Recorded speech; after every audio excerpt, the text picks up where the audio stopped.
가장 기본적으로 생각해야 될 게 뭐냐면 안면거상과 이제 미니거상은 어느 부위를 당기느냐에 따라 달라지거든요. 안면거상 할 때 가장 큰 게 뭐냐면 수막층을 어디까지 방리할 거냐. 그러니까 피부만 절개를 해갖고 하게 되면 흉터가 크게 생길 수밖에 없어요. 미니거상을 하게 되면 단점이 뭐냐면 안면부가 약간 밋밋해질 수가 있거든요. 그래서 그런 분들은 지방 흡입도 같이 겸해가지고 수술을 하시는 게 더 결과가 훨씬 좋겠죠.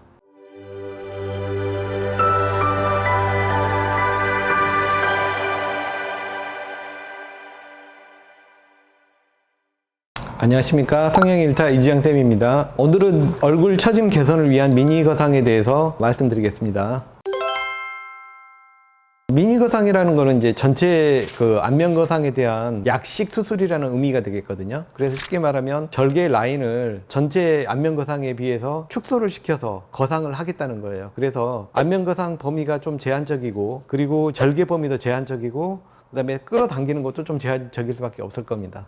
안면거상의 범위가 각 병원마다 많이 달라지거든요. 왜냐면 어떤 선생님은 아주 작은 범위만 절개를 하고서 이제 수술을 하시는 원장님도 있고요. 축두거상이라고 이름을 붙이지만 축대만 작게 절개를 해가지고 실을 넣는다거나 이렇게 해가지고 약간만 끌어당기는 그런 형태로 하시는 원장님도 있고요. 그 다음에 이제 축두의 피부와 발제선이라고 그러죠. 머리카락과 피부와의 그 경계선부터 시작을 해서 이렇게 쭉 돌려가지고 귀 앞을 지나서 여기까지 오는 길게 미니거상을 하시는 병원도 있고요. 귀 앞만 하시는 원장님도 있고 범위가 아주 많이 달라집니다.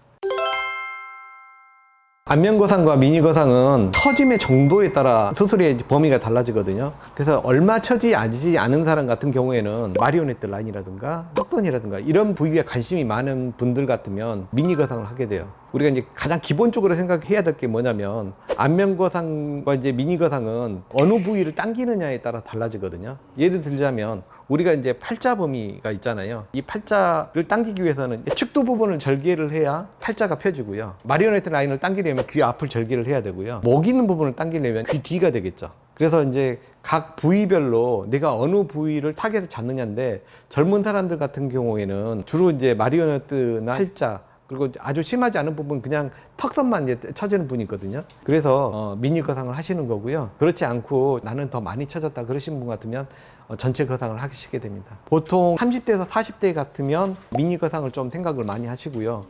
이제 40대에서 50대 같으면 전체 거상을 생각을 하시게 되죠. 절개 범위가 작으니까 흉터에 대한 걱정이 적을 수밖에 없어요. 흉터 걱정이 좀 적다는 게 장점이 되겠죠. 그만큼 회복도 빠르고요. 일상생활 복귀하는 것도 그만큼 빠를 수밖에 없어요. 사람에 따라 다르겠지만 일반적으로 한 일주일이면 실밥을 뽑거든요. 큰 붓기나 뭐 이런 것들은 2, 3주면 보통 다 빠지니까, 주로 만약에 금요일날 수술을 했다 그러면 토요일, 일요일, 그리고 월요일 하루 정도 빠지고 그 다음날 정도면 충분히 직장에 복귀할 수 있을 정도는 된다고 보시면 되겠습니다. 미니거상을 하고 난 이후에 환자들의 불편감은 생각보다 그렇게 크진 않은 편이거든요. 보통 먹는 양만으로도 충분히 커버가 되는 정도고요. 그것보다 더 이제 불편한 거는 뭐냐면 수술한 이후에는 정리가 된 부분이니까 좀 들뜨잖아요. 그러면 이걸 눌러줘야 돼요. 하루나 이틀 정도만 눌러주면 이제 더 이상 피가 고일 걱정이 없거든요. 그래서 그게 불편하지 실은 수술로 인한 통증은 그렇게 심하지가 않다고 보시면 될 것 같아요.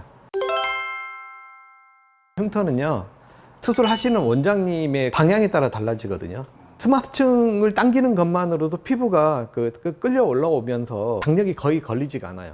그래서 수술하고 나서 거기 적당한 정도로만 피부를 절제를 해줘도 충분히 피부가 잘 아물 수가 있기 때문에 그런 경우에는 흉터가 거의 안 남거든요. 그런데 그렇지 않고 피부만 절개를 해갖고 하게 되면 이게 이제 벌어지면서 흉터가 크게 생길 수밖에 없어요. 스마트층을 잘 당겨주면 칼기는 잘 안 생기고요. 칼기가 생기는 경우는 가장 큰 게 뭐냐면 귀 뒤에 피부를 박리를 하고 나면 나중에 아물면들이 떨어지거든요. 그러면서 귀 주변에 피부를 이렇게 끌고 내려가기 때문에 생기는 건데, 미니거상은 귀 앞에서만 되는 거기 때문에 스마트층만 잘 당겨주면 칼기 생기는 건 거의 없다고 보시면 돼요.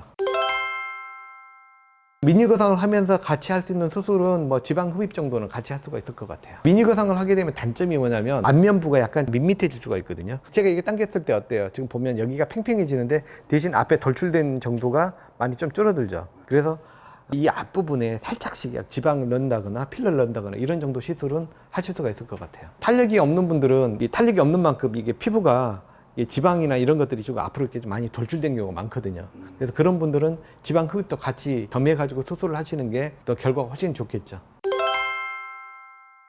이거 노하우는 이거 방송도 가면 안 되는데. 안면 거상할 때 가장 큰 게 뭐냐면 피막층을 어디까지 방리할 거냐. 그러니까 저 같은 경우는 이제 여기서부터 시작을 해가지고요, 목 여기까지 들어가요. 그 다음에 제일 보기 싫은 게 뭐냐, 안면 거상을 했는데 목이 뚱뚱해지는 경우에 목에도 지방이 되게 많거든요. 그래서 목에 있는 부분 지방을 이거를 어떻게 요리를 해가지고 목을 얇게 만들어 보이게 하느냐, 이제 그건데 이제 그 부분을 제가 이제 많이 좀 손을 보고요. 그 다음에 턱 밑에 있죠, 이 부분을 많이 파요. 수술하고 나서 이게 팽팽하게 올라가줘야 돼요. 그렇게 하려면 여기에 있는 지방층이 문제거든. 그래서 너무 심한 분들 같은 경우는 여기를 따요.